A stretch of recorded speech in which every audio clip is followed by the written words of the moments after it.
వాళ్ళ అబ్బాయి పక్కింటికి వెళ్ళి దొంగతనం చేశాడు. దొంగతనం చేసి దొరికిపోయాడు. దొరికిపోయిన వెంటనే పక్కింటి ఆయన ఆ పిల్లాడు కాలర్ పట్టుకో, రే మా ఇంటికి వచ్చి దొంగతనం చేస్తారా నువ్వు అని చెప్పి ఇంట్లోంచి బయటికి తీసుకొచ్చి కొట్టబోయాడు. కొట్టబోయినప్పుడు తండ్రి చూశాడు. బాబా హలో హలో బ్రదర్ ఆగండి, ఎందుకు కొడతారు మా అబ్బాయిని?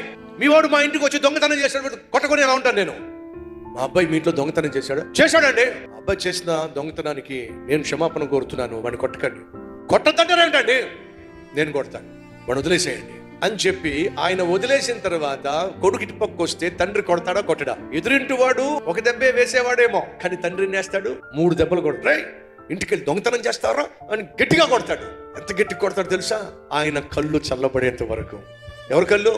బాగా కొట్టాడు అని చెప్పి ఆయన అనుకునేంత వరకు కొడతాడు. జాగ్రత్తగా వినండి. వీడే గనుక అతని చేతిలో దెబ్బలు తింటే అవి చావు దెబ్బలు, కానీ తండ్రి చేతుల్లో తింటే ఒక పక్క కొడతాడు, కానీ ఎంత కొట్టాలో అంతే కొడతాడు. కారణం తెలుసా? అటువైపు వాడు శిక్షిస్తే శిక్ష మాత్రమే ఉంటుంది, కానీ దానిలో ప్రేమ ఉండదు. తండ్రి శిక్షిస్తే శిక్షతో పాటు ప్రేమ కూడా ఉంటుంది. కాబట్టి దేవుడు మనల్ని శిక్షించినప్పుడు ఒక చేత్తో పట్టుకుంటాడు, ఒక చేత్తో కొడతాడు కానీ ఆ కొట్టుడులో కూడా ఆయన అద్భుతమైన ప్రేమ దాగి ఉంటుంది. కాబట్టే మనం నశించిపోము. ఆయన శిక్ష మనకు నష్టం కాదు. ఆయన శిక్ష మనల్ని నరకం నుంచి తప్పిస్తుంది. ఆయన శిక్ష మనకు ఆశీర్వాదం. కాబట్టి దేవుని చేతిలో పడ్డాం మంచిదండి.